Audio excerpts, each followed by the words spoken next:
All it takes is one flick of the light switch to join in a movement towards environmental awareness alongside millions around the world.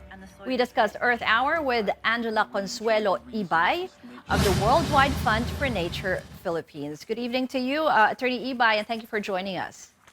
Good evening, Ruth, and thank you for having us. So, Attorney, can you tell us what makes this Earth Hour different this year? Well, this year the thing that's the same is that we're still asking people to switch off their lights by 8:30 in the evening on Saturday, to be part of a symbol of unity across the world, of shining a light not only on climate change but the loss of biodiversity. The difference now is that we're using the platform of Earth Hour to really galvanize everyone, because the theme of Earth Hour for this year is Shape Our Future. It's really in our hands to be able to shape how our environment will be, how our planet's health and well-being will also be. And I think also for the Philippines, also double meaning, because we will be shaping our future by May elections. And we hope that people will think about the leaders that they will be voting into positions to have sustainability and nature as a priority agenda in their platforms. Let's talk a bit about those related election issues later on. But back to the Earth Hour, how many people can we expect to take part this Saturday? And what suggestions can you do? Can you give that we can do aside from just, simply symbolically turning off our lights? Yeah, so we are going to have a what we call a countdown to Earth Hour roundtable prior to the actual switch off itself. We're still doing it virtually. I'm compared to many years prior to the pandemic. We actually had a place where people would gather to do the switch off event. But this year we're still going to do it online. But we've had inquiries, in fact, because alert levels have gone down. We've had inquiries of people, of organizations and even cities asking if they can hold some events. And if they do hold events, we do encourage them to do it with health and safety protocols put in place.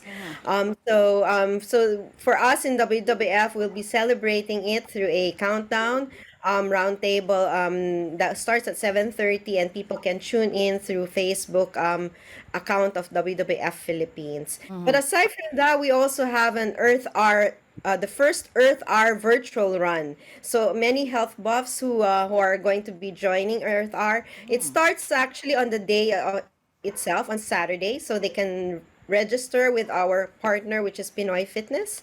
And the virtual run is going to be from March 26 to April 22.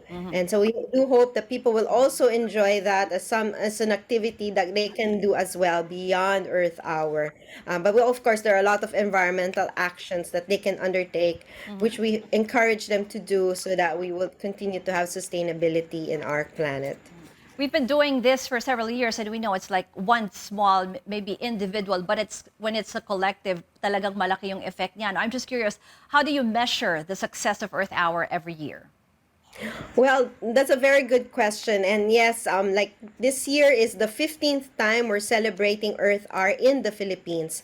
And we measure it in various means. One is participation as a country, because we also register that globally, that the Philippines itself participated.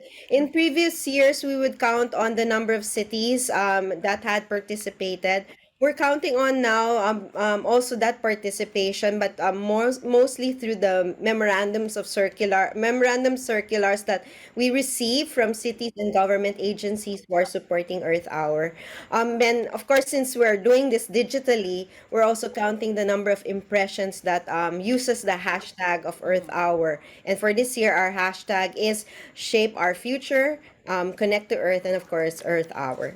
For my last question, siguro, because you mentioned this earlier, na the theme is Shape Our Future, and it has a lot to do with our elections. So what do you think can young Filipinos do to push for the climate change agenda, especially this coming May 9? Yes. So through our roundtable, we'd want to be able to raise the awareness for our voters to think about the various environmental issues that have to be taken into account and exacerbated by climate change itself. So there are many things that are happening, especially the loss of biodiversity. And in our country, that's a big thing.